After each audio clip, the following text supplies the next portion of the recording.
The following is an account of the life of Norman Silviera during the World War II era and the years following.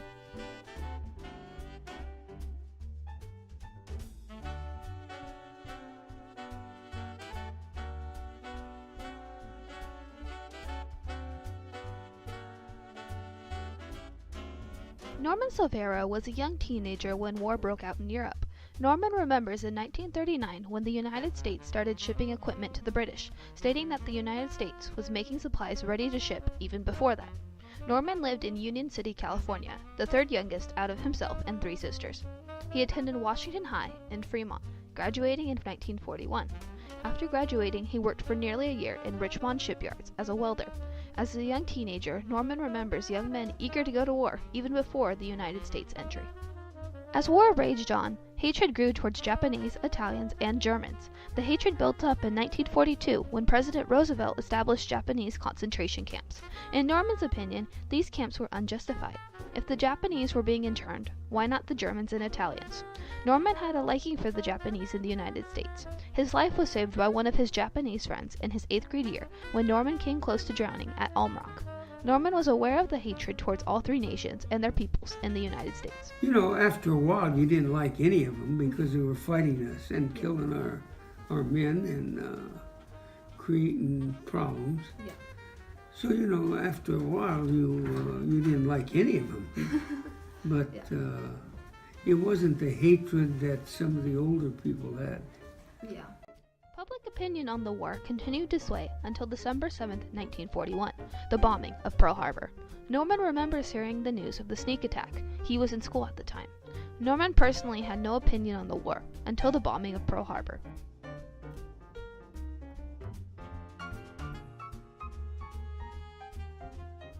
But once they bombed Hawaii, then that changed everything.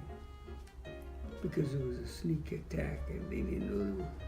And he did a lot of damage and killed a lot of people. The U.S. would then make a declaration of war on December 8, 1941. Norman was now eager to enter the war. I was young, I wanted to go to war, and I didn't want the war to end before I got in. The 18-year-old draft came on February 22, 1942. However, before that, Norman almost enlisted into the Air Force with his cousin.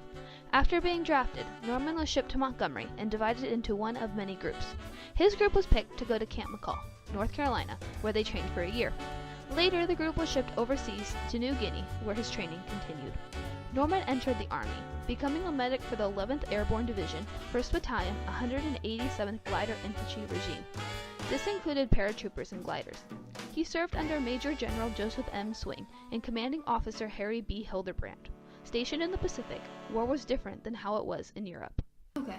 And the medics in the Pacific wore a gun, but the medics in the Atlantic in the Atlantic didn't, because the Germans respected the medical profession because they saved the lives of soldiers, and they worked on the German soldiers if they were wounded, like the American soldiers. They were supposed to anyway. Yeah. Now in the Pacific it was different. We couldn't work on them because they would shoot us. They would sooner shoot us than anybody else. It was just a completely turned around. We went into war with 8,000 men, and the regular infantry division of the regular army has something like 16 and 17,000. So we were expected to move faster because we had the equipment to do it, and we could walk faster and run faster than the next guy. From New Guinea, the company was shipped to the island of Leyte in the Philippines. Traveling to higher ground, the troops decided to rest for the night. Norman and his company were ambushed, facing Japanese paratroopers. But anyway, they went right over us, and it was like shooting ducks in a barrel. And so that scared me. When I saw how easy it was to knock them down, I said, gee, that's going to happen to me, because I was in the paratroops. And, but I hadn't any experience yet of jumping in combat. We did them in. During the ambush, a soldier was caught outside the barracks. As a medic, Norman went outside during the fighting to rescue the soldier. Hollering, medic, medic, and when I told the doctor I was going to go after him, he says, no, it's too dangerous out there. That guy might, because the Japanese had a habit of imitating us. Yeah. So we could go out there and get him, then they'd get a medic. But this guy didn't sound, he was too American, and so I went out there. He was a stupid guy, to begin with, and I brought him in. For his actions, Norman earned the Bronze Star Medal. Following the ambush in Leyte, the company traveled to the big island of Luzon in the Philippines.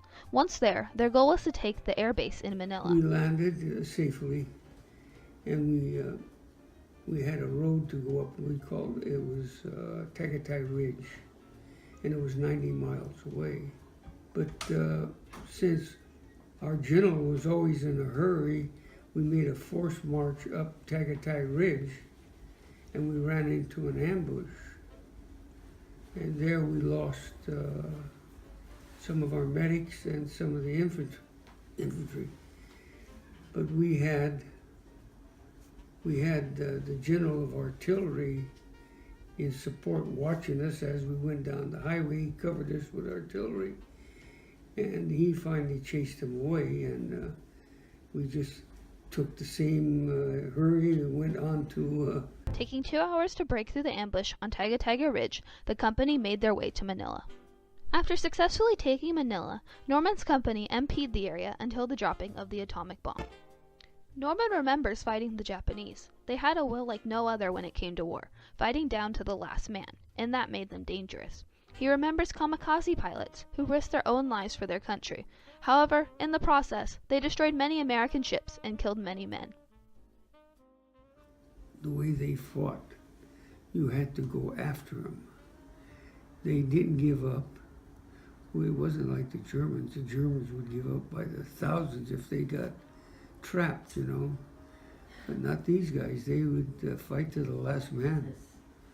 And that was something in them, So that was... Finally, war in Europe came to an end with the surrender of Nazi Germany. On May 8, 1945, and what came to be known as VE Day, victory was apparent. The Allied peoples celebrated in the streets. However, the war in the Pacific was far from over. Norman was still stationed in the Philippines, with war raging around him. Europe was the first line of defense, and mostly the heavy stuff, and priorities were to Europe, to get that over first. Yeah. So we were happy that it ended in Europe. War continued in the Pacific until the dropping of the atomic bomb, first on Hiroshima on August 6, 1945, then on Nagasaki on August 9th. Truman's decision led to the Japanese surrender on August 15th, formally being signed on September 2nd.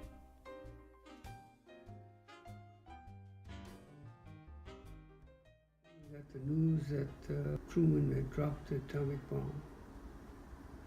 And you only hear a bunch of guys holler and laugh and celebrate. We did.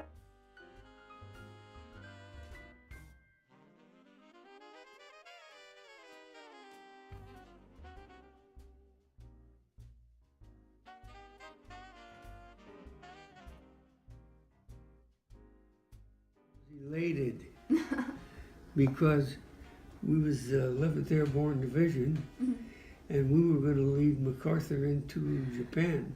Oh, yeah. And we figured we wouldn't come back. And I was surprised that the people at home, a lot of them were against it.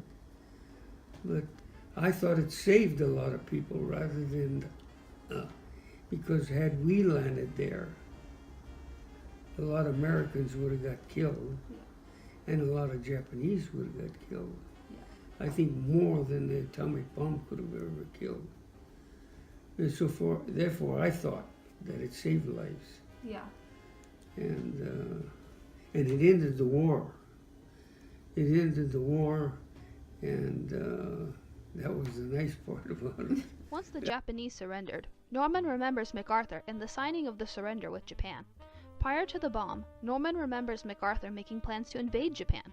After the signing of the official surrender, Norman's division traveled first to Okinawa, then making their way to Sendai, where they MP'd for 4 to 5 months. Norman remembers Japanese women eventually becoming friendly to the American soldiers after a period of fear. They washed the soldiers' clothes and maintained friendly relations, in Norman's opinion. Norman remembers hearing of the Holocaust, the forced containment and execution of thousands of Jewish people under the Nazi regime. Terrible what they did. You know, who as a human being would do something like that? Yeah. But they hated the Jews so much that they'd go to any means to get rid of them. Following MP duty in Japan, Norman was discharged and returned home. You know, I went in wanting to fight. I was happy it ended. Oh.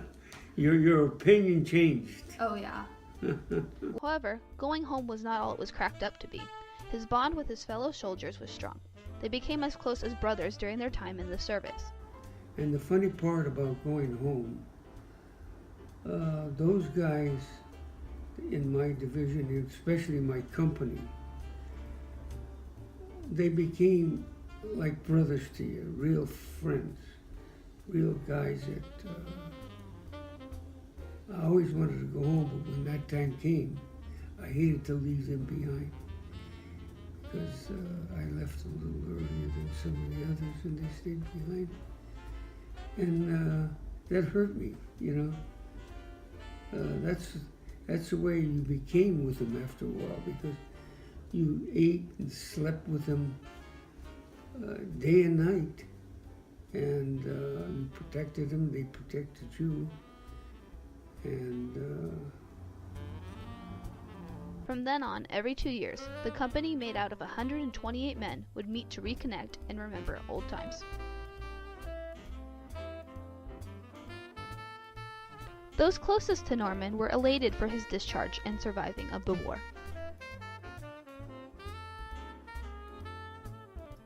Mother, she knew I looked like steaks, so I think for 2 years she fed me a steak all the time. She treated me like a king. My father would grumble, you know. Yeah.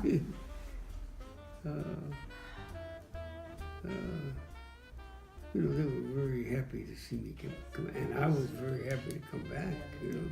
Upon returning home, unlike most soldiers, Norman did not use the GI Bill for education. At the time, Norman was not fond of education and felt that handiwork was his calling. He eventually took a course in woodwork in college, but obtained no further education to his dismay. To this day, I'm sorry, because I had 3 years coming to me of college, and I didn't use it. And I found occasions there where if I had used it, I could advance. Without it, you can't move up and forward.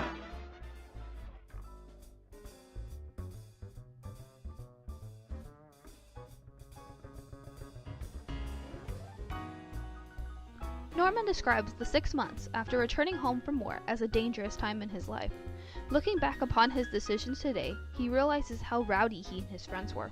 His old school friends and him regularly drank, drove, and went to dances.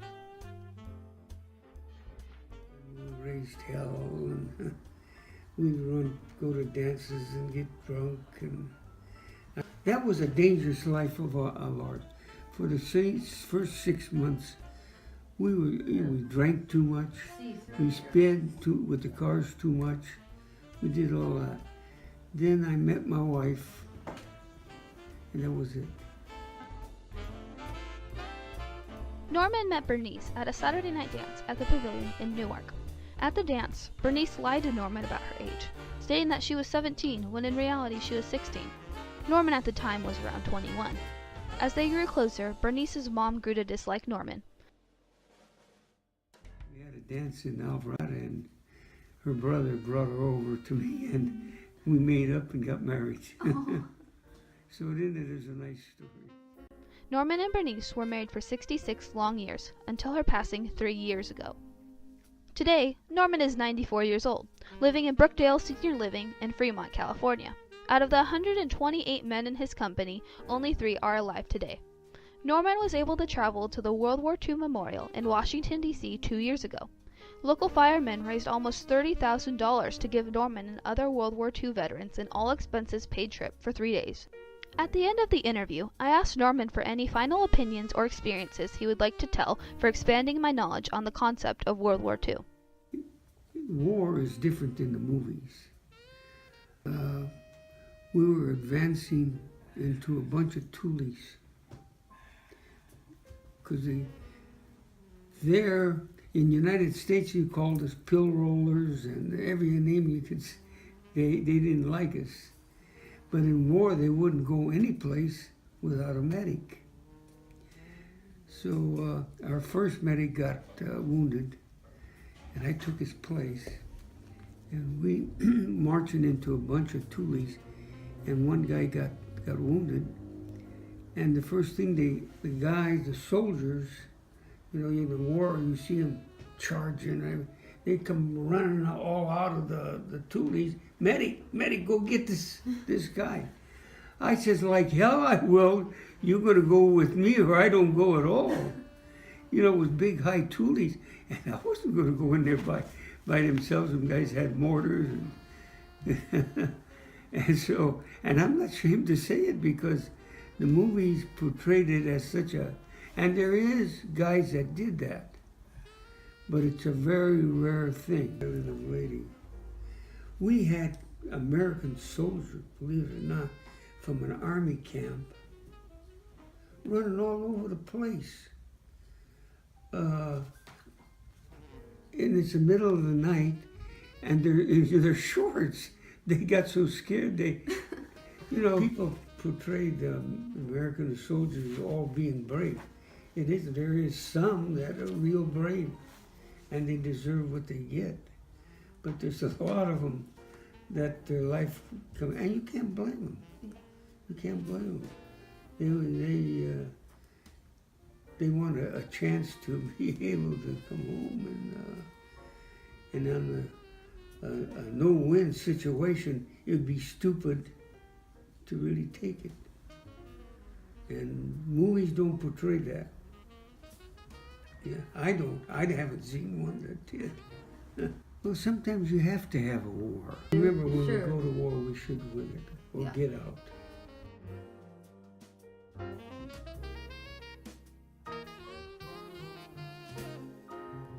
Thank you, Norman, for your service and bravery you showed in World War II.